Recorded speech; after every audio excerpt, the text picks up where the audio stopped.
Hello students, I welcome you to the first session of reading class 8th book Honeydew's first chapter that is titled The Best Christmas Present in the World, written by Michael Morpurgo. He is a British English writer and author with more than 120 books. He has written so many books majorly for the children. He has earned many awards for his writings. Now, this story in particular is written beautifully. It is touching and heartwarming that revolves around World War I that was fought in the year 1914 between the Britishers and the Germans. With the title, you could also make out that there is a Christmas gift that is being talked about, but who gave this gift to whom is what we are going to learn when we read the story. Let's take a look at the main characters of the story. Michael Morpurgo, he is the narrator of the story.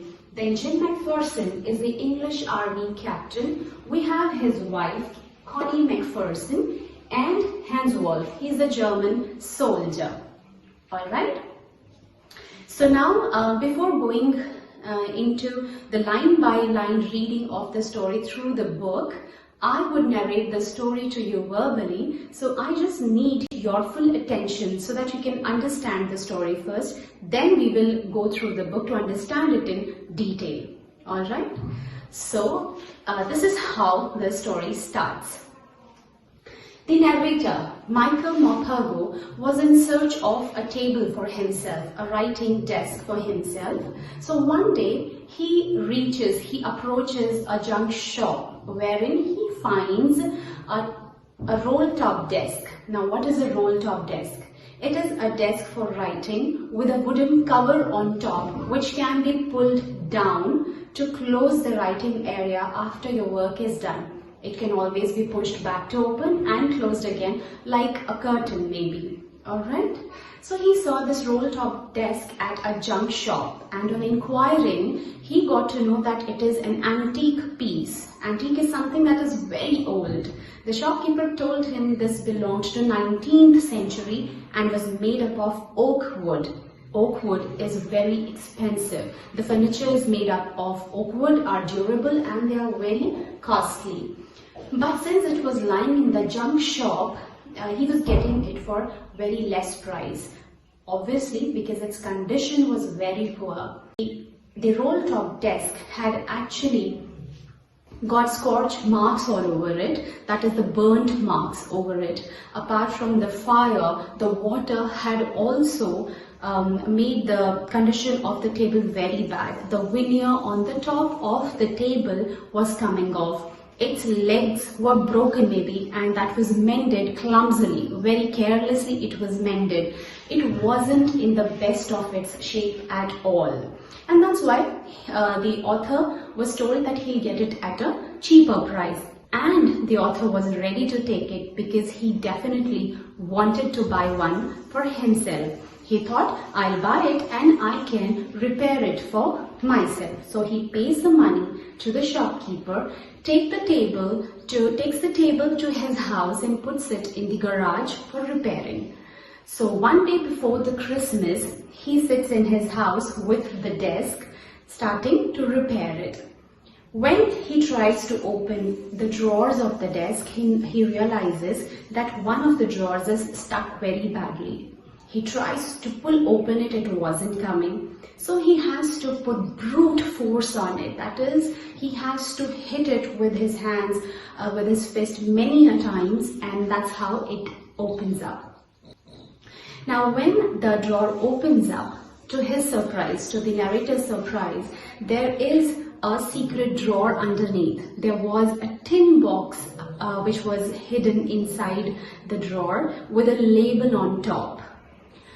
On that label, it was mentioned date, that was 25th of January to 1915. That was the date when it was received. So there was a letter, in fact, inside. So it was the date when the letter was received. And a note was there which said, to be buried along with me when time comes. It was understood that the letter, which is hidden inside the tin box inside the drawer, was of great importance and was very close to the heart of the owner of the desk. So when Michael sees the letter, he gets curious as to know what was written inside the letter, though he knew it wasn't a good idea to read someone else's letter. But his curiosity was way much more stronger than any other feeling. So he opens up the letter and starts reading.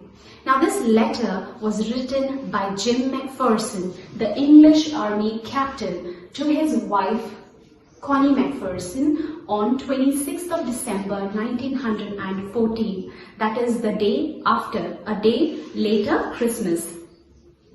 So he tells Connie that I am in a very good state of mind. I'm in a very happy state of mind because something unimaginable had happened yesterday. That is on the Christmas day.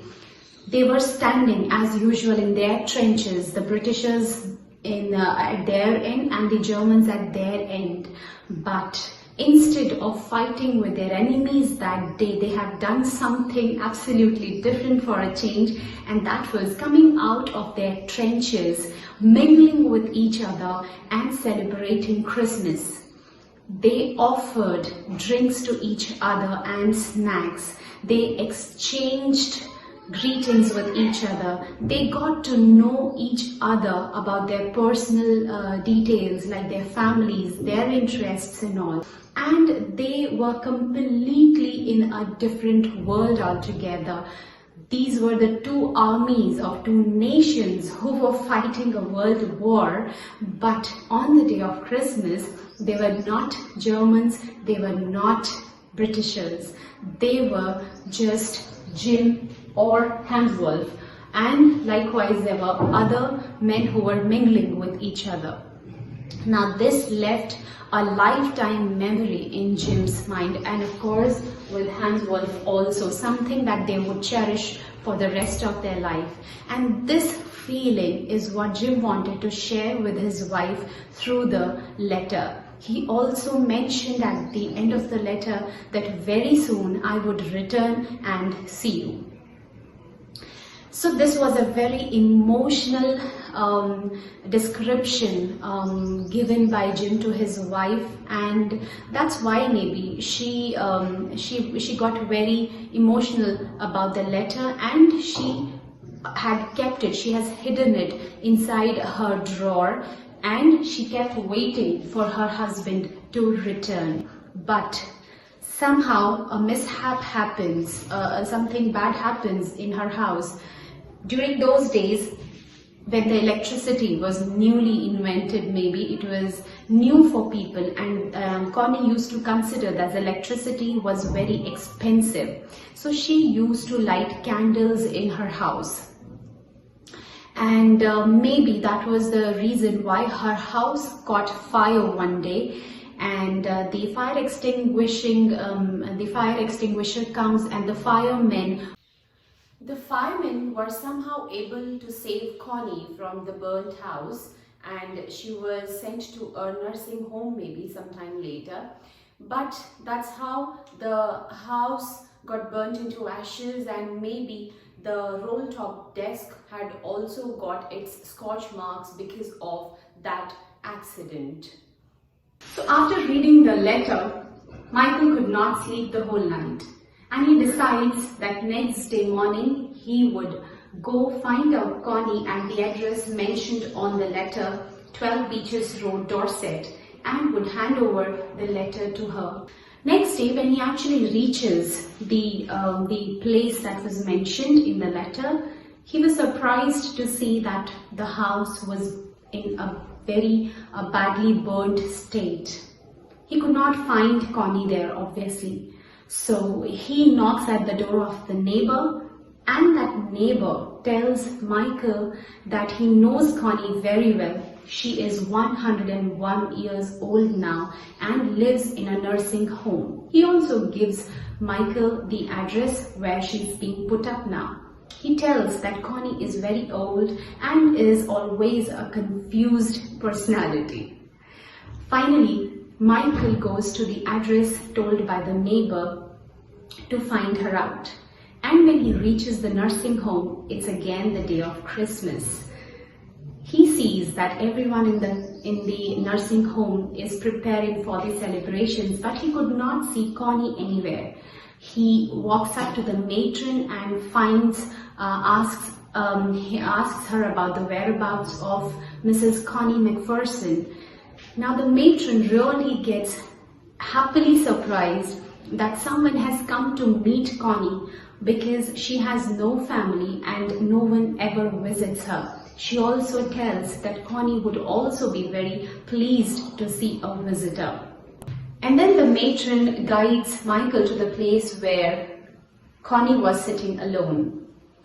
When he sees her, he says hello and tells her that I've got something for you, which I think is yours. While he was talking, Connie kept on looking at his face vacantly. He was trying to tell her that this is a letter that he's got and how has he got it, but she was least interested. She just kept tapping her finger on the letter and was looking at Michael's face. Suddenly, her eyes lit up. She gets a glow on her face and she thinks that this is Jim, her husband, who has come with the letter by himself to her. She tells Jim to sit down and read the letter in his voice. She was craving to listen to his voice. She tells that I will make tea and your favorite cake with the marzipan all over it. And that's how the story ends.